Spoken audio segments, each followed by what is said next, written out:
Hey guys, welcome back to my YouTube channel, and today guys, we'll be reading chapter 5 of The Pet Trouble, and, Mud Puddle Poodle.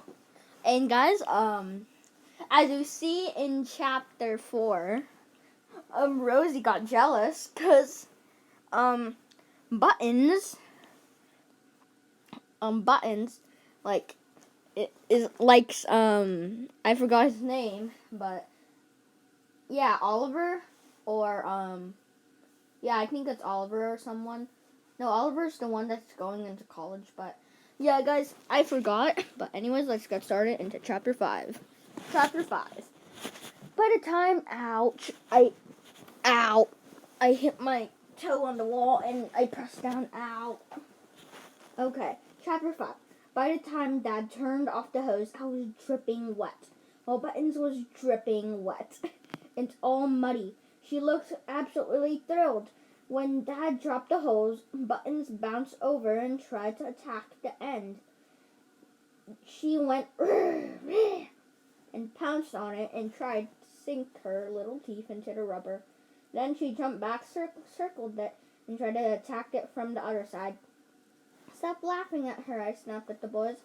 We're not, Danny said instantly. We're laughing at you. Luckily, Mom came out through the sliding glass. Doors before I could shove him into the azalea bush. She bought a big orange beach towel for me and a little blue and white striped one for Buttons.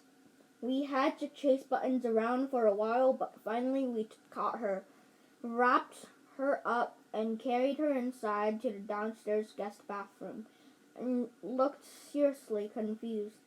When we put her in the sink, she kept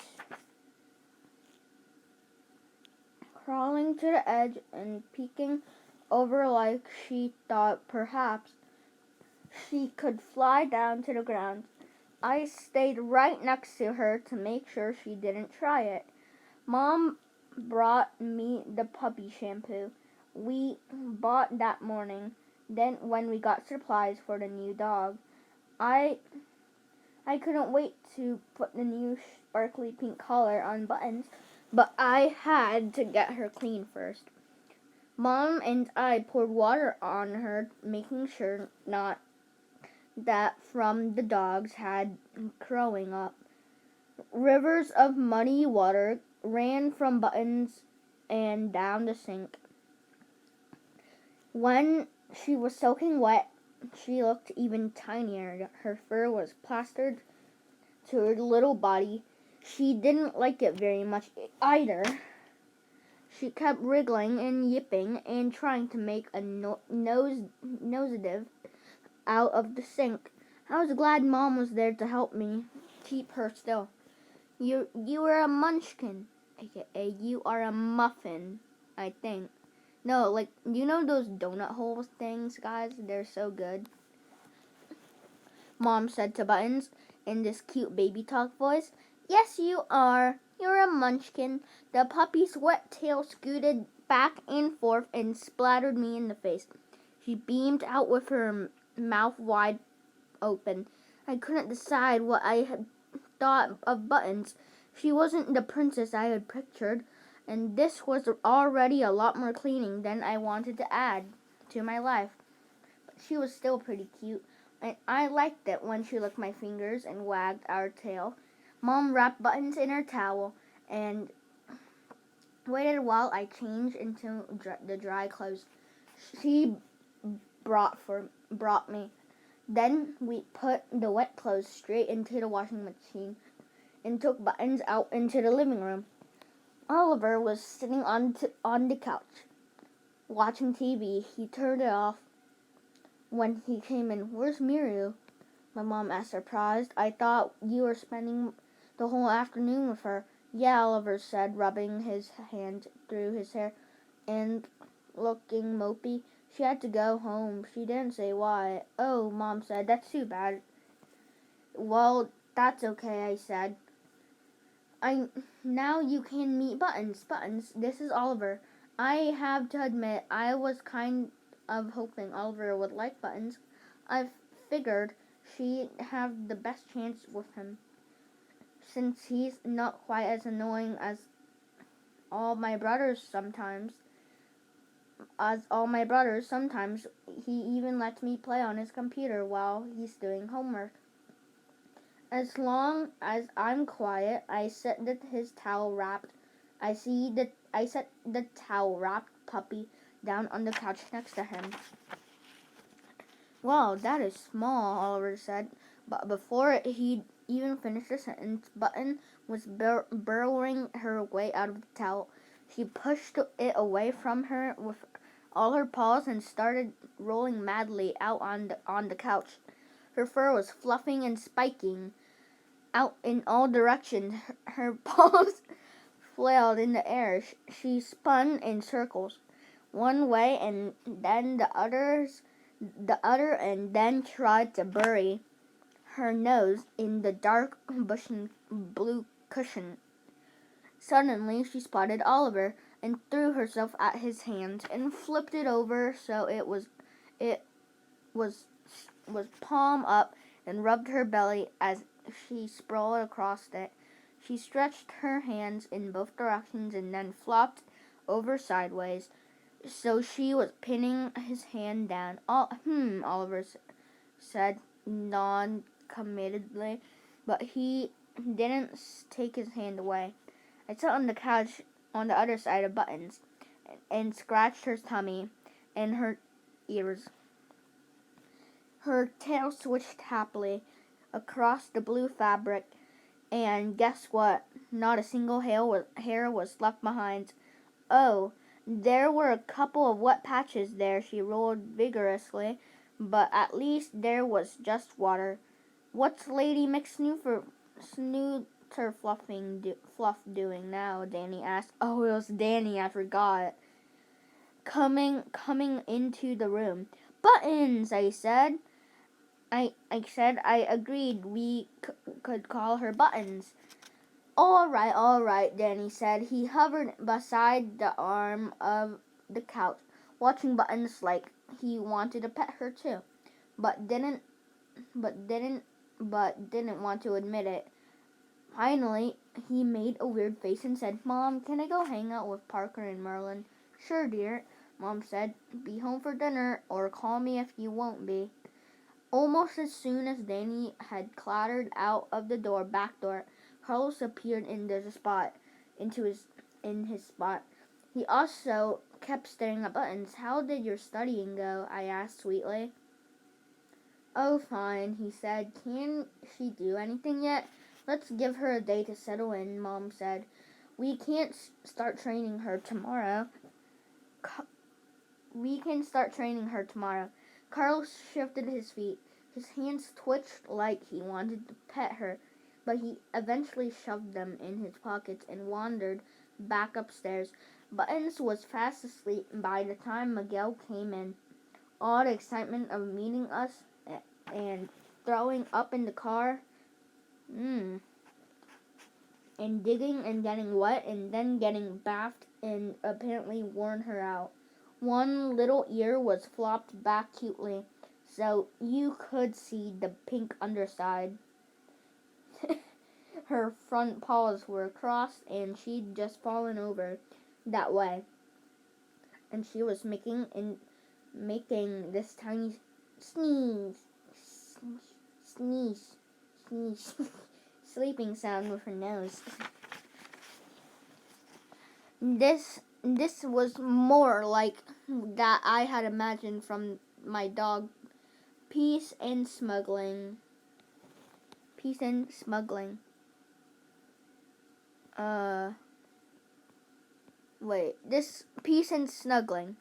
Miguel shook his head. My reputation will be ruined if anyone sees me with that dog, he said. With reputation, Oliver said. The girls at school don't even know you're alive, Miguel scowled. which made me think Oliver was probably right. Well, they'd notice me if I went running by a big manly dog, Miguel sputtered. A big manly dog wouldn't fit in the bathroom sink, Mom pointed out calmly.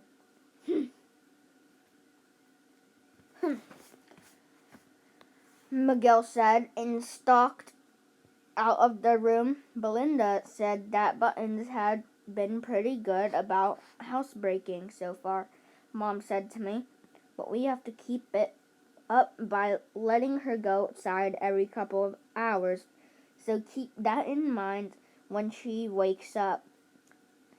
Okay, I said. Mom left us there and went off to get some work done. She owns a clothing boutique in town, and she's always looking online for interesting new designers to include. I think one day I might be a fashion designer. My favorite TV show is Project Runway. My signature style will be that all my clothes will be pink or sparkly, or pink and sparkly. Huh? That doesn't make sense. It said my signature style will be that all my clothes will be pink or sparkly, or pink and sparkly.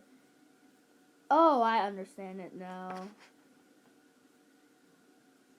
Okay. Oliver turned and the TV back on with his free hand and flipped it into the documentary out baby polar bears. He still didn't move his hand out from under Buttons. I kept petting her. It's okay to be quiet with just Oliver. Girls are weird, Rosie, Oliver offered during a commercial break. About half of an hour later, nuh-uh, I said, boys are weird.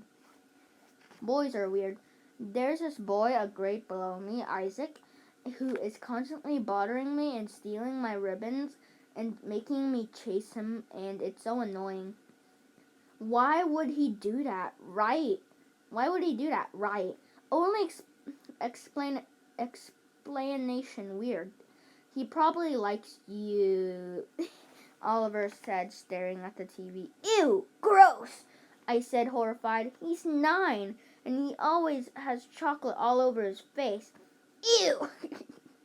Seriously, ew. I paused. Oliver didn't seem to be listening to me anymore. You never did that to Miru.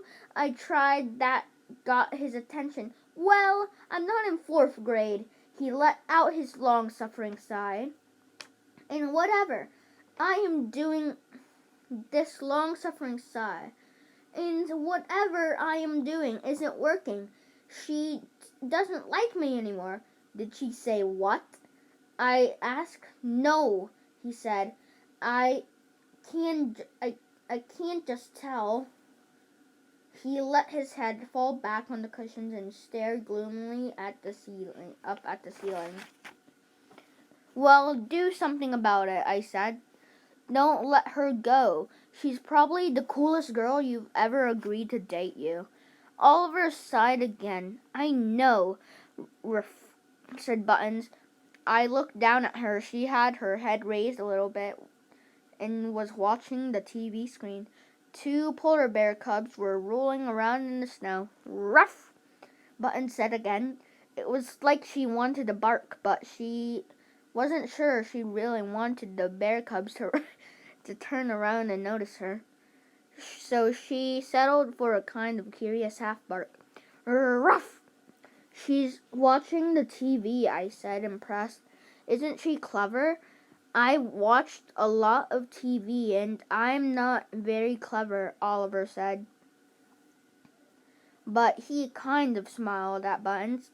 Maybe she thinks they look like her, I said. She kept her bright black eyes on the polar bear cubs for a while. Finally, she scrambled up to her paws and started exploring the couch.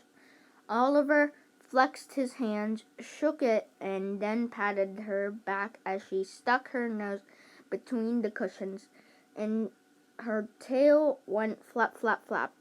Now that she was mostly dry, she was back to being fluffy and cute and mostly white. Her ears began fluffy and cute and mostly white. Her ears were just a little bit darker than the rest of her, like fuzzy tan caterpillars or either side of the white puffball of her head.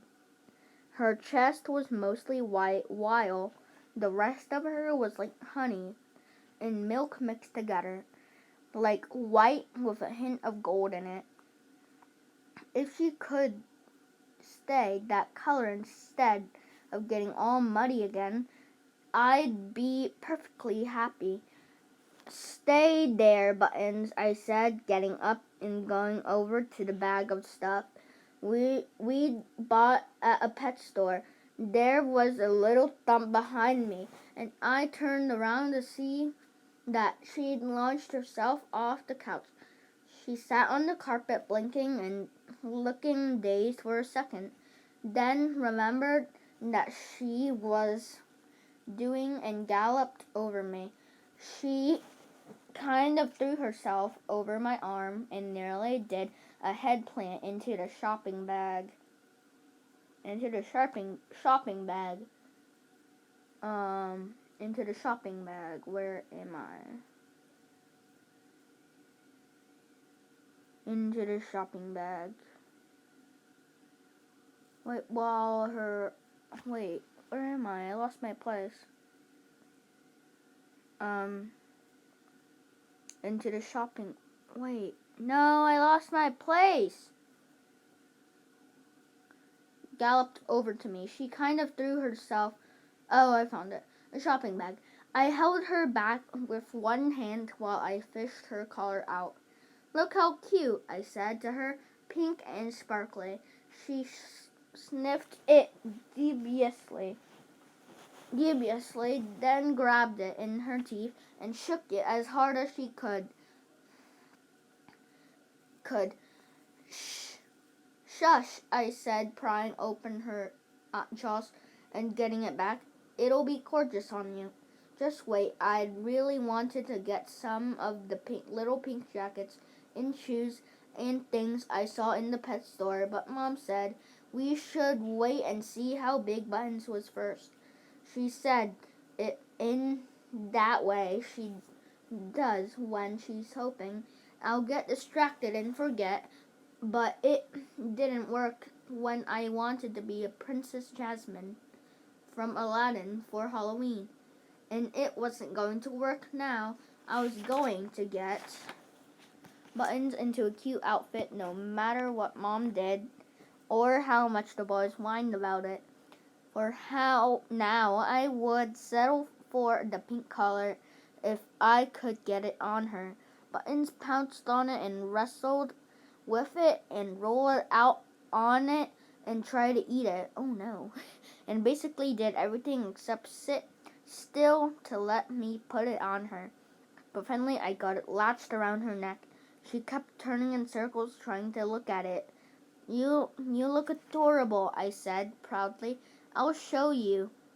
I picked her up and carried her full-length mirror at the end of the hallway. I put her down on the pointed at the mirror. She jumped up at my finger and tried to chew on it. I pulled my hand free. Took her between my hands and pointed her at the mirror. Ruff! Buttons barked suddenly, spotting her reflection. Ruff! Ruff! Ruff! Her little paws motored back and forth, but I was still holding her. So they just flailed in space above the carpet. Ruff! Buttons insisted again. She wanted to go play with the dog she could see in the mirror. Carlos poked his head over the banister. What's she doing? Saying hello to herself? I said. I let go, and Buttons leaped down the hall and bounced up. She planted her front paws on the mirror when the other dog did the same thing. She leaped back, spun in a circle, and then crouched with her head down and her butt up in the air. Oh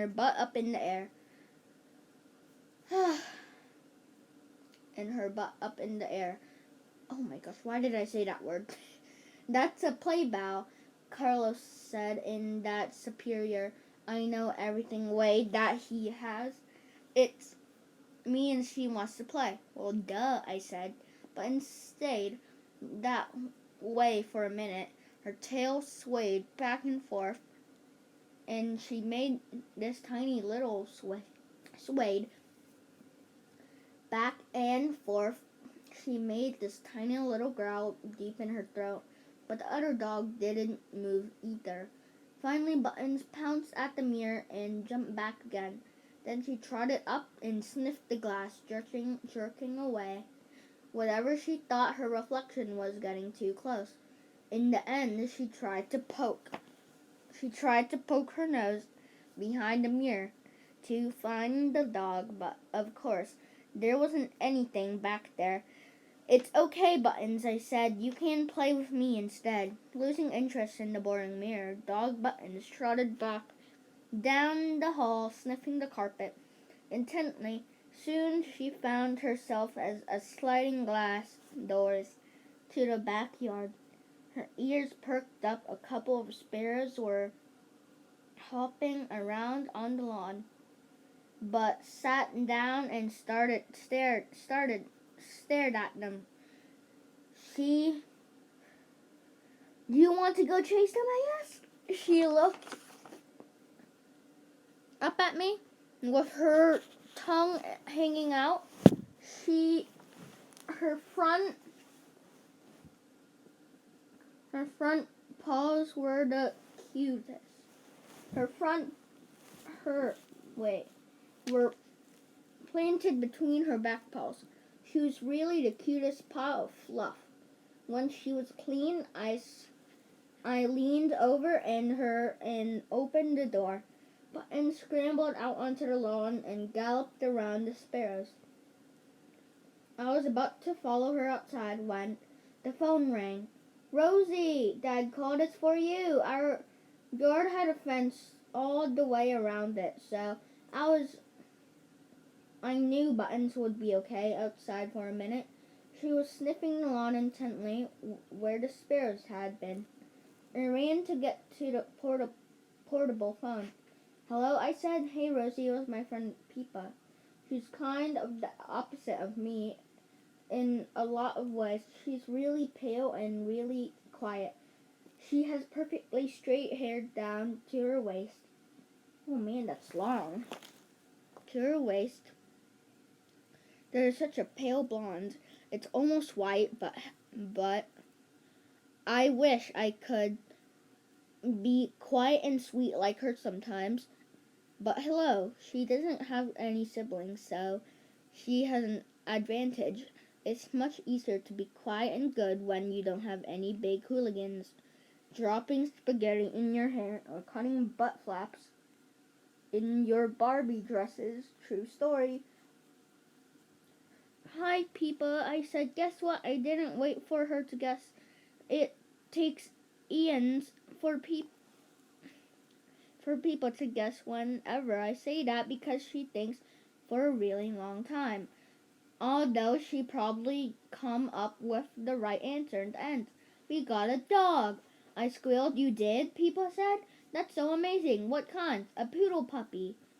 I said. She's so cute. You should come over tomorrow and meet her. We can dress her up together. Okay, Peepa said. I'll ask my mom. I wandered over to the glass doors while we talked, and I peeked outside. I couldn't see Buttons right away. Hang on a sec, I said. I slid open the door. Buttons, I called. Aw, that's the cutest name, Peepa said. Buttons, I love it. I wondered if Mr. Pudge will like her. I heard a small ruff from behind an azalea bush. Then I spotted dirt flying in the air. Uh-oh, Buttons! I yelled. Her little face popped out, except now it didn't look like the cute, clean face I'd let into the yard. Dirt was smudged into her whiskers from one ear to the other. She grinned goofily at me. It wasn't even 2 hours since her last bath, and already she was muddy. She was a muddy mess again. Chapter 6. Let me check how long this is. I have to read 10 pages. Not that bad. Okay. Chapter 6. I told people I'd call her back, and then I went into the yard and chased Buttons with a towel. She loved that. She galloped back and forth, ducking away every time I dropped the towel on her.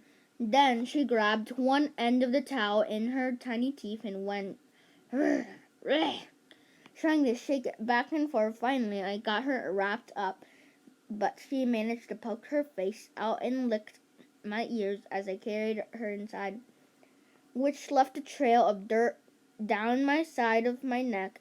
And when she tried to wriggle free, she left more muddy paw prints on my second set of clothes for the day. "Whoa," Oliver said, passing me on his way to the kitchen. He could see Button's muddy face and paws sticking out of the towel. "That was fast. Will you help me give him another bath?" I pleaded. "I don't want to bother Mom again." "Yeah, okay," he said. We put Buttons in the bathroom sink again.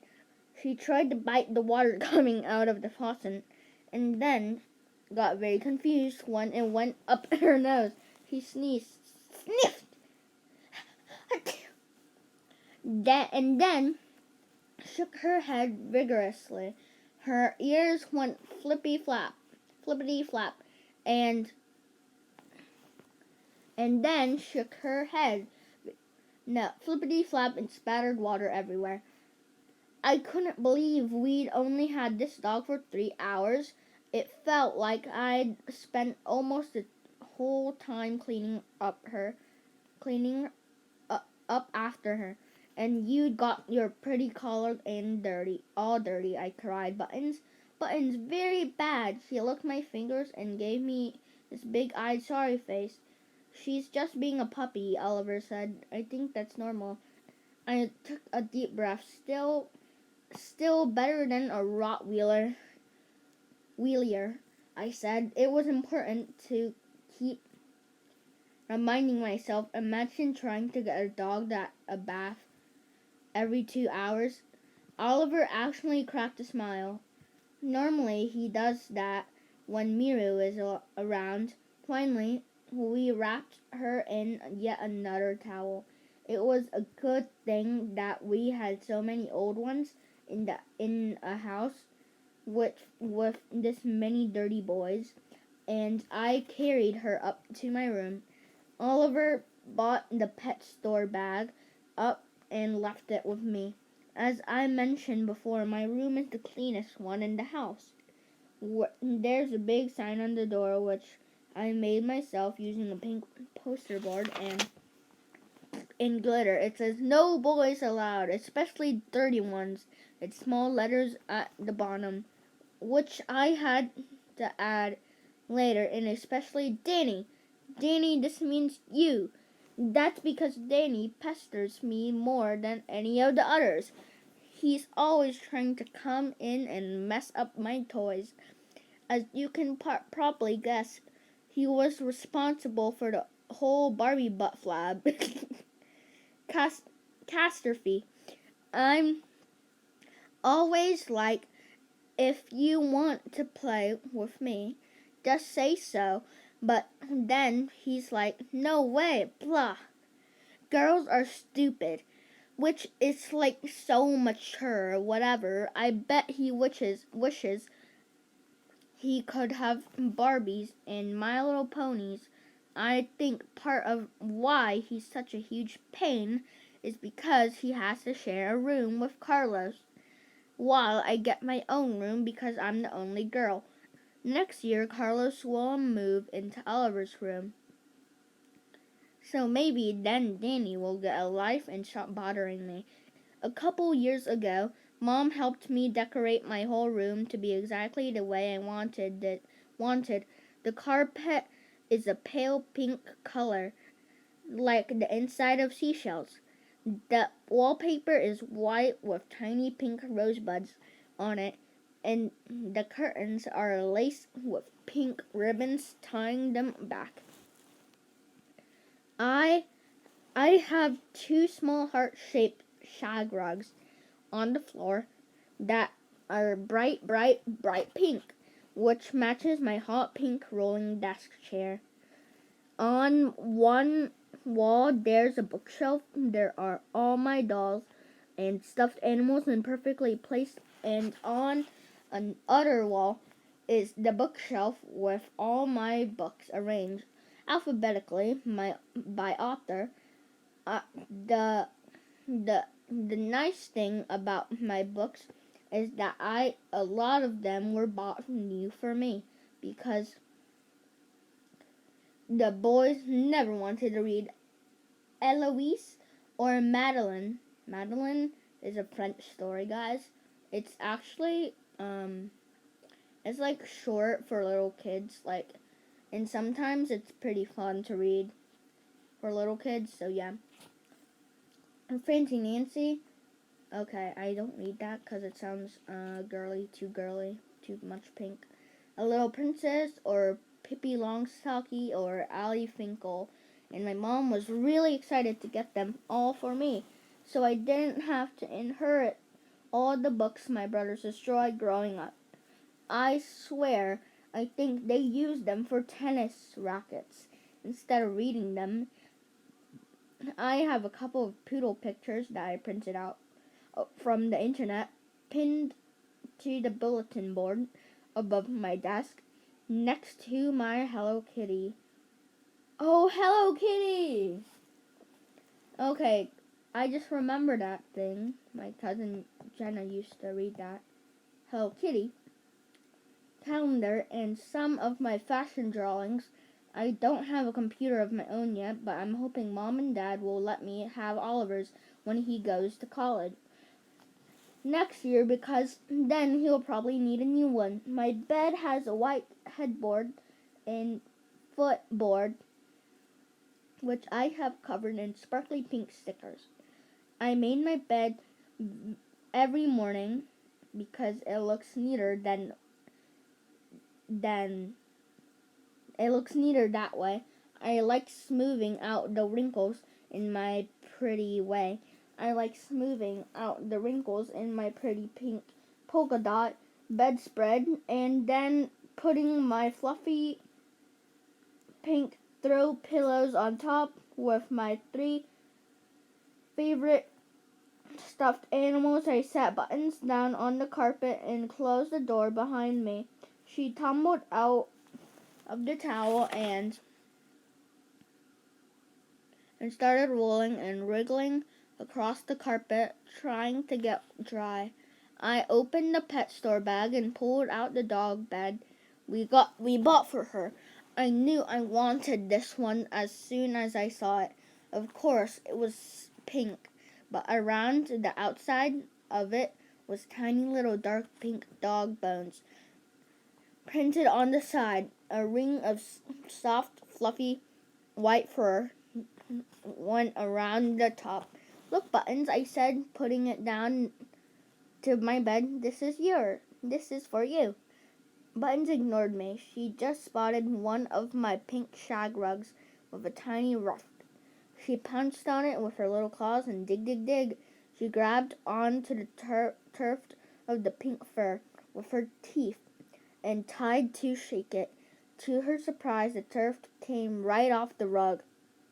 Buttons tipped over backwards and blinked, looking startled. Oh my gosh. Then she dropped the tuft, yipped in delight, and dove on the rug again. Buttons, no, I shouted.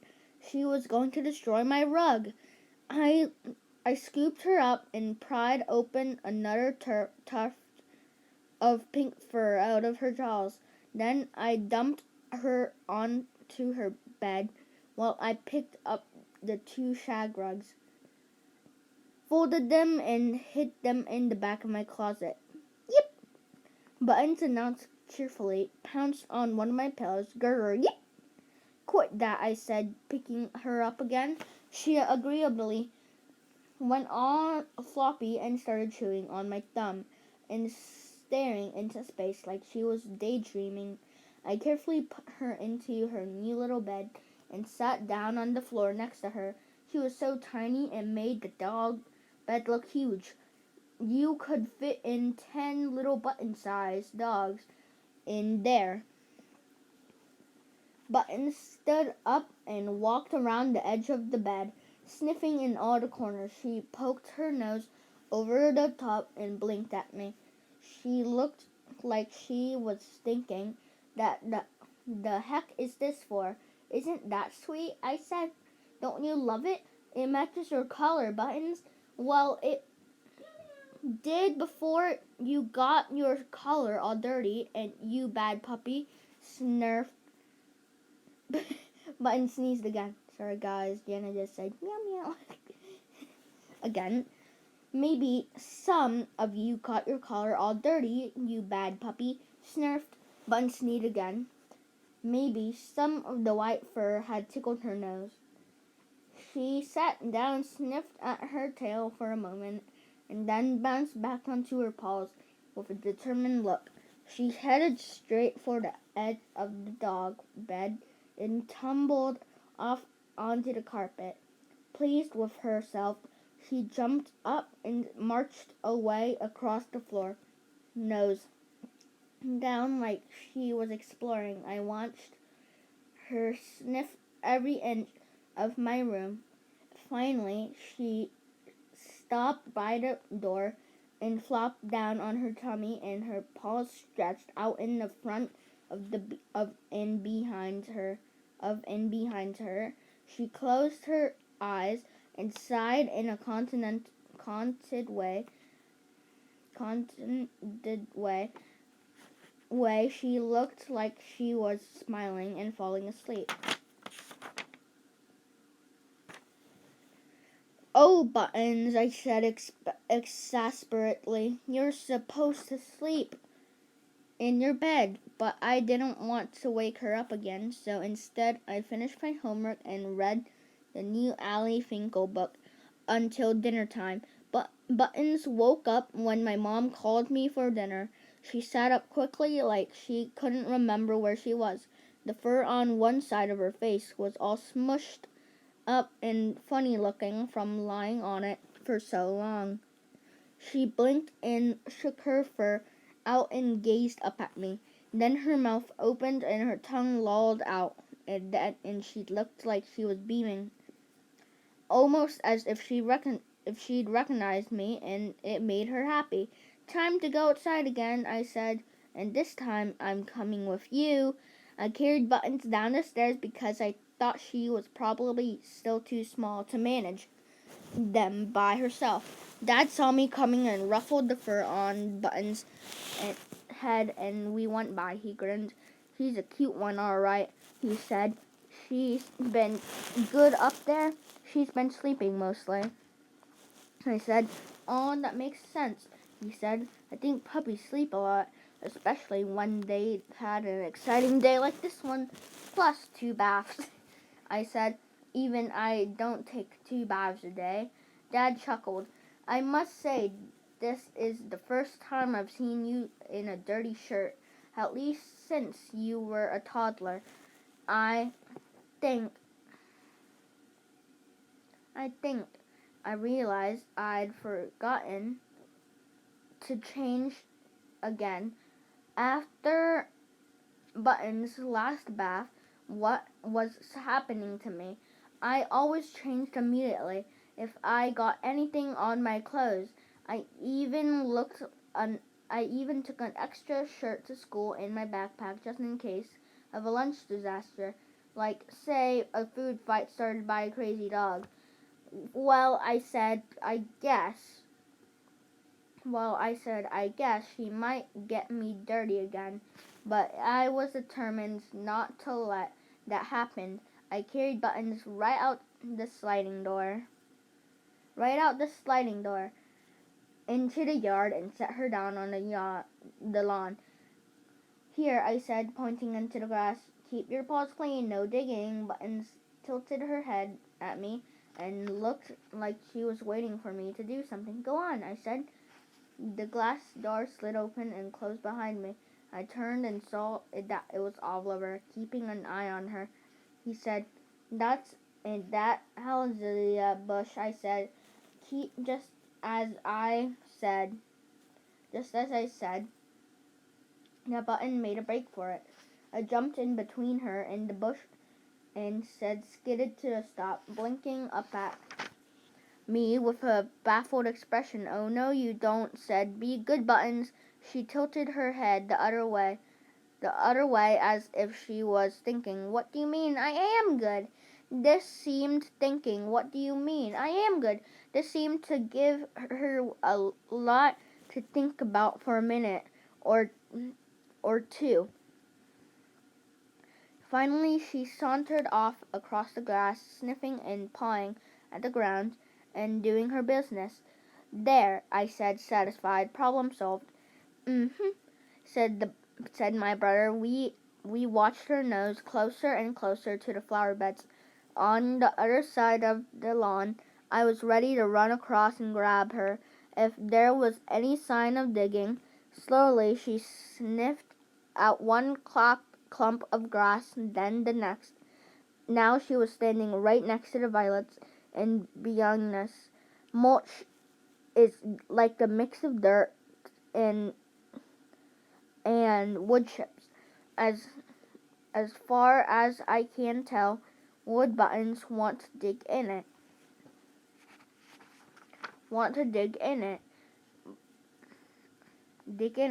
Buttons peeked over her shoulder at us. "Don't even think about it," I said, putting my hands on my hips. Buttons looked back at the mulch.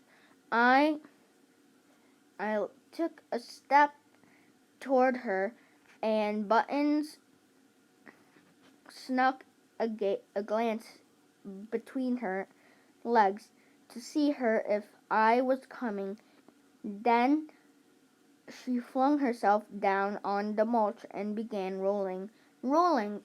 Glorious, whole-headed, enthusiastic, flaying around in the dirt. "Buttons, no!" I shouted. I ran over just as she slipped herself upright again and shot past me. Clumps of dirt and bits of wood were tangled all through her fuzzy white coat. More dirt was stuck onto the bottom of her paws. She galloped around me and charged right at Oliver. "Hey," he said, dropping to her knees. Buttons leaped onto his lap, jumped up, trying to kick his face. He picked up in both hands and held her at her arm's length. She wriggled and scrambled at the air, trying to get closer to his nose. Her pink tongue went in and out as frantically licked the air. Oliver started laughing. "It's not funny," I said. I stomped up and tried to pick the mulch clumps out of her soft curly fur, while he held her. Seriously, she'd only had about 10 seconds of rolling time. How had she made such a mess?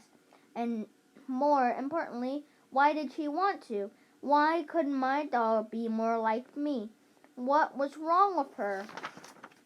Chapter 7, guys. I hope you enjoyed these two chapters. This might have been the longest that I ever read for, because chapter 5 here was very long, because it was like about 20 something pages or more, and the words are known as bunched up.